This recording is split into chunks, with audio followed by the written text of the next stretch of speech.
রোজা হয়ে যাবে কিন্তু রোজার গুণগত মান নষ্ট হবে এবং রোজার সওয়াব এর মধ্যে নিশ্চয়ই ঘাটতি দেখা দিবে। মোশাররফ হোসেন আপনি লিখেছেন, ইফতারের সময় পরিবারের সবাই মিলে হাত তুলে মোনাজাত করতে পারবে কিনা? ইফতারের সময় দোয়া কবুল হয়, সবাই যার যার মতো হাত তুলে দোয়া করলেন, কিন্তু যদি কোনো একজন হাত তুলে দোয়া করেন আর কেউ পরিবারের সদস্যরা আমিন বলেন সাথে, কাকতালীয়ভাবে এরকম হয়ে যায়, মিলে যায়, অসুবিধা নাই। কিন্তু এটাকে যদি সিস্টেম পরিণত করা হয় যে এভাবেই তারা করবেন, এটাকে তারা সুন্নাহ মনে করেন বা এটাকে পদ্ধতি মনে করেন, তাহলে সেটা ভুল হবে, বেদাতের দিকে চলে যেতে পারে এটা একসময়। কারণ কোনো আমল যখন সম্মিলিত বা ঐক্যবদ্ধ কোনো ফরম্যাট শরীর ঠিক করে দেয় না, তখন আমরা কোনো একটা ফরম্যাটে সেটাকে ঠিক করে নেওয়া উচিত নয়। তবে দোয়াটা এটা মূলত গোপনে এবং কেঁদে কেঁদে আল্লাহ করতে বলেছেন, উদু রব্বকুম তাদের খুফিয়া। তবে হ্যাঁ, পরিবারের ছোট সদস্যদের, বাচ্চা কাচ্চাদের শেখাবার উদ্দেশ্যে বা ওরা জোরে জোরে দোয়া করলেন, তার সাথে তারা শরিক হলো, সেটা হতে পারে শিক্ষার উদ্দেশ্যে। এরপরে আইয়াফ এইচ এফ এআইডি থেকে আপনি লিখেছেন, এই রমজান মাসে কোন কোন আমল বেশি বেশি করা যায়? সবচেয়ে বেশি করার চেষ্টা করবেন হলো গুনাহ থেকে বেঁচে থাকার আমল, কোনো গুনাহ যেন না হয় চেষ্টা করবেন। কোরআন তেলাওয়াতটা বেশি বেশি করার চেষ্টা করবেন এবং সে সাথে দোয়াটা বেশি বেশি করার চেষ্টা করবেন, সাদাকা এবং দানটা বেশি বেশি করার চেষ্টা করবেন।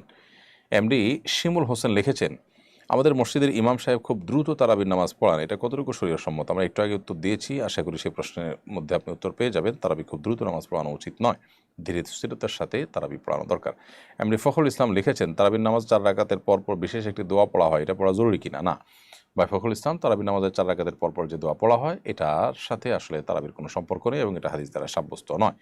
এটা মূলত 4 রাকাত পরপর যে বিরতি দেওয়া হয় এটা মূলত রেস্টের জন্য দেওয়া হয়। সো ওই টাইমে দোয়া পড়া, কেউ জিকির করতে পারে, কেউ চুপ থাকতে পারে, কিন্তু নির্দিষ্ট ফরম্যাটে যে দোয়া পড়া হয় সুবহানাল মুলক ওয়াল মালাকুতে, এগুলোর কোনো ভিত্তি কোরআন হাদিসে কোথাও নেই।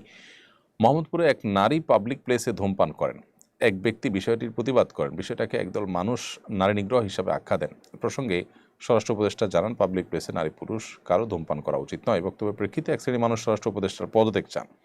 পুরো বিষয়টাকে ধর্মীয় সমাজ তত্ত্বের আলোকে ব্যাখ্যা করবেন বলে আশা করি।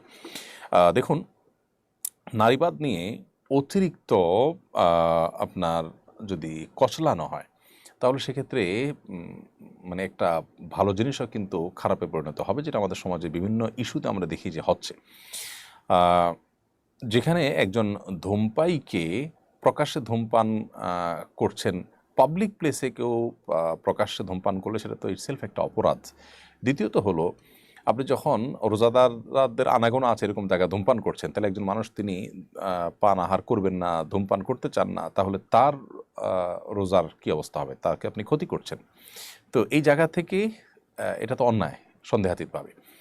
মুসলিম প্রধান দেশে বা যে দেশে মানুষ এভাবে দিনের বেলায় কেউ কারোর সামনে পানাহার করে না, সেই কালচারটা এখানে প্রতিষ্ঠিত আছে, সেখানে আপনি এতটুকু শ্রদ্ধা যদি এখানকার ধার্মিক, এখানকার রোজাদারদের প্রতি না রাখেন, তাহলে সেক্ষেত্রে আপনি তো সমাজের মানুষের যে কালচার বা তাদের কৃষ্টি, তাদের যে ধর্ম, এটার প্রতি শ্রদ্ধাই প্রদর্শন করছেন না।